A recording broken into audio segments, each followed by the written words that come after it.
வணக்கம். Addition some தான் பாருங்க. இதை நான் இப்படி எழுதிக்கிறேன்.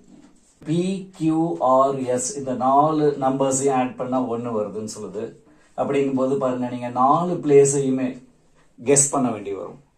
அப்போ லெஃப்ட் டு ரைட் நம்ம கணக்கு போட முடியாது. அதனால இப்ப நம்ம என்ன செய்ய போறோம், ரைட் டு லெஃப்ட் போறோம். இங்க 6 இருக்கிறதா, இதுதான் ஃபைனல் இல்ல, பட் கெஸ் பண்ணி கணக்கு போட போறோம். இப்ப இங்க P-ல 6னா இங்கேயும் நான் 6ன்னு எழுதிட்டேன். 8 ஆட் பண்ணா நமக்கு 14 கிடைக்கும். அதனால இந்த இடத்துல நான் 8ன்னு வச்சுக்கிட்டேன். ரைட்டுங்களா? இப்ப யோசிச்சு பாருங்க. இப்ப நான் நம்பர்ஸ் ஆட் பண்றேன். 8ஐயும் 6ஐயும் கூட்டினா 14. 1 கேரி ஓவர் பண்ணுவேன். அதனால இந்த பிளேஸ்ல இப்ப நான் 5ன்னு எழுதிட்டேன். 5ஓட எதை ஆட் பண்ணா 14 கிடைக்கணும் அப்படின்னு பார்க்கும்போது இது என்ன ஆயிடும் பாருங்க, 9 ஆயிடும்.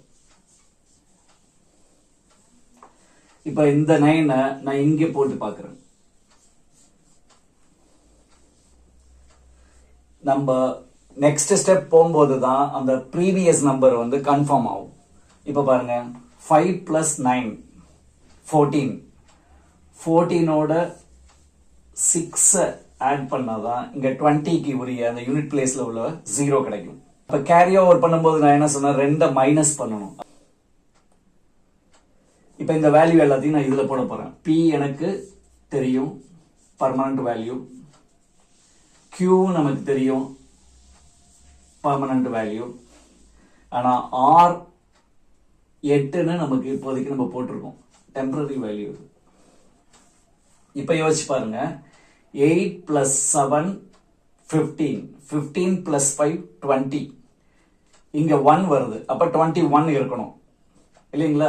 அப்ப இந்த இடத்துல நான் இப்ப 1 போட்டு பார்த்தேன்னா 21ல 2 ப்ரீவியஸ் நம்பர்ல மைனஸ் பண்ணணும். அப்ப 8ல இருந்து 2 மைனஸ் பண்ணிட்டீங்கன்னா இது 6 ஆயிடும். இப்ப எனக்கு ஆரோட பர்மனன்ட் வேல்யூ கிடைச்சிருச்சு. எவ்வளவு? 6. சோ இந்த பிளேஸ்ல இப்ப நான் வந்து 6ன்னு போட்டுக்கிறேன். சோ 7 5 12, 12 6 18. அப்ப S ஓட வேல்யூ இந்த இடத்துல பாத்தீங்கன்னா 3ன்னு வரும். கரெக்டா வருது. So in place of R, number 6 will come. R is equal to 6ங்கிறது நம்ம கண்டுபிடிக்கலாம்.